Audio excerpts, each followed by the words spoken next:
2 से 18 साल के बच्चों के लिए भारत बायोटेक के वैक्सीन के दूसरे तीसरे फेज का होगा ट्रायल। एक्सपर्ट पैनल ने दी मंजूरी। इजराइल और फलस्तीनियों के बीच हुए हिंसक संघर्ष में अब तक गाजा पट्टी पर हुए हमले में 35 लोग मारे गए हैं, जबकि इस संघर्ष में 5 इजरायली मारे गए हैं। लॉर्ड शहर में इमरजेंसी लागू की गई है। एक से दूसरे राज्य जाने के लिए अब RT-PCR टेस्ट जरूरी नहीं। 5 दिन तक बुखार नहीं आया तो बिना टेस्ट डिस्चार्ज होंगे कोरोना मरीज। कोरोना वायरस की लहर केवल शहरों में नहीं बल्कि गांव में भी भयावह असर दिखा रही है। ऐसे ही हालात नोएडा वेस्ट के जलालपुर गांव में है। यहाँ एक परिवार ने कोरोना के कारण कुछ घंटों में ही अपने 2 बेटों को खो दिया। एक ही दिन में 2 जवान बेटों की मौत से माँ बाप पर टूटा दुखों का पहाड़। नए संक्रमितों से अधिक हुए ठीक, लेकिन टूटा मौतों का रिकॉर्ड। 24 घंटों में 4205 की गई जान। शेयर मार्केट खुलते ही छूमंतर हुई सेंसेक्स की तेजी। NTPC ONGC ने पार किया हरा निशान। राजधानी दिल्ली में मुफ्त नहीं, सामान्य दरों पर ही मिलेगा राशन।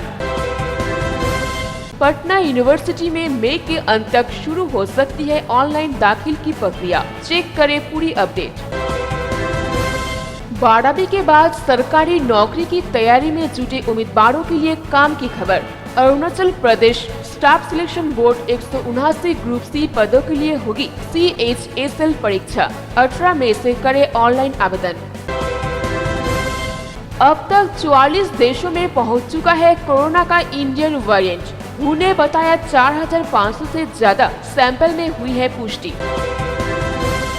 गंगा नदी में नहीं थम रहा बहती लाशों के दिखने का सिलसिला। प्रशासन लीपापोती में जुटा।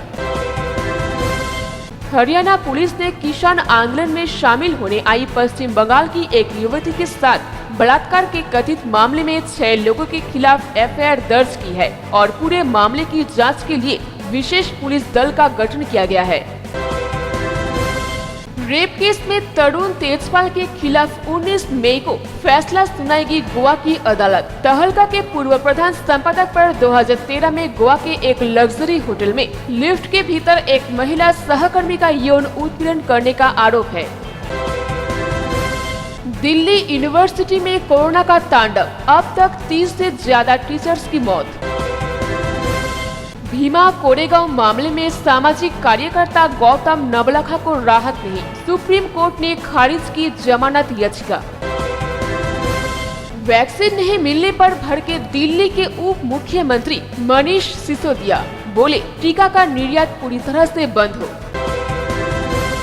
उत्तर प्रदेश के गाजियाबाद जिले में बुलंदशहर रोड स्थित इंडस्ट्रियल एरिया में एक केमिकल फैक्ट्री में लगी भीषण आग। बीच बीच में हो रहे धमाके। मौके पर दमकल की 10 गाड़ियां। गुजरात की भावनगर स्थित एक निजी अस्पताल की 3री मंजिल पर लगी आग। ICU में भर्ती 70 मरीजों को सुरक्षित निकाला गया। महाराष्ट्र, गुजरात, राजस्थान में हजारों की तादाद में म्यूकोमाइकोसिस के मरीज। 50% मरीजों की जा रही है जान। गांव में भी कहर बरपा रहा है कोरोना। देश के 533 जिलों में पॉजिटिविटी रेट 10% से ज्यादा। उत्तराखंड नौबार राज्य जहां पहुंची ऑक्सीजन एक्सप्रेस। गढ़वाल कुमाऊं भेजा गया बड़ा हिस्सा। कंगारा में बेकाबू कोरोना। 40 दिन में 272 मौतें। 17,539 केस रिपोर्ट हुए। दिल्ली के उप मुख्यमंत्री मनीष सिसोदिया का बड़ा आरोप। भारत बायोटेक ने दिल्ली को वैक्सीन देने से किया मना। अब सिर्फ कोविशील्ड के सेंटर्स पर वैक्सीनेशन चालू। अगले 3 दिनों में भारत सरकार राज्यों को देगी 7 लाख से ज्यादा कोरोना वैक्सीन। स्वास्थ्य और परिवार कल्याण मंत्रालय से मिली जानकारी के मुताबिक भारत सरकार ने अब तक सभी राज्यों और केंद्र शासित प्रदेशों को 18 करोड़ से अधिक वैक्सीन की खुराक दी है। वहीं अगले 3 दिनों में 7 लाख से अधिक खुराक राज्यों को दी जानी है। तेलंगाना सरकार ने कोविड के बढ़ते मामलों के चलते 12 मई से 22 मई तक 10 दिन का लॉकडाउन लगाने की घोषणा की। रोजाना सुबह 6 से 10 बजे तक मिलेगी जरूरी सेवाओं की छूट। पीएम केयर्स फंड से फरीदकोट भेजे गए 80 वेंटिलेटर में 71 खराब, चलते चलते बंद होने की भी शिकायत। दिल्ली के उप मुख्यमंत्री मनीष सिसोदिया का हमला, केंद्र सरकार रोक रही है कोवैक्सीन की सप्लाई, बंद हुए 100 सेंटर। भारत बांग्लादेश सीमा के पास से बीएसएफ ने 2 महिला तस्करों को गांजे की तस्करी करते रंगे हाथों किया गिरफ्तार, इनके पास से 450 ग्राम गांजा जब्त किया गया। रामपुर जिला अस्पताल के डॉक्टर बीएम नागर की संदिग्ध परिस्थिति में मौत हो गई है। यह वही डॉक्टर बीएम नागर है जिनका एक वीडियो वायरल हुआ था। डॉक्टर बीएम नागर का शव उनके सरकारी आवास में मिला। भुवनेश्वर में शुरू हुई ड्राइव इन टेस्टिंग, कार में बैठे लोगों का होगा RT-PCR। कोरोना ने लोगों की मानसिकता को बदल दिया है, अन्यथा दिल का दौरा पड़ने वाले व्यक्ति का शव पूरे रात घर के बाहर एक कार में पड़ा रहा। यहाँ तक कि शव के अंतिम संस्कार के लिए परिवार के सदस्य भी आगे नहीं आए। ऐसे ही एक अमानवीय घटना सिलीगुड़ी के दक्षिण शांतिनगर स्थित विनय मोड़ के पाइपलाइन से सामने आई है।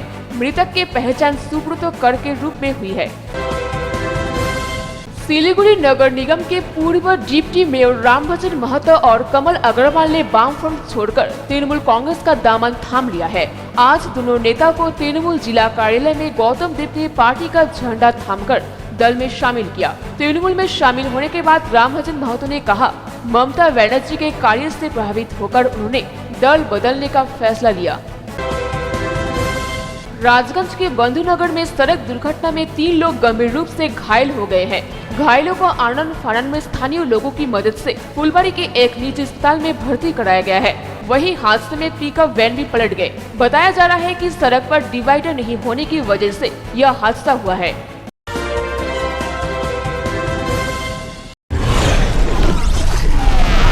आप देख रहे हैं आपके चैनल वॉइस, आपकी आवाज।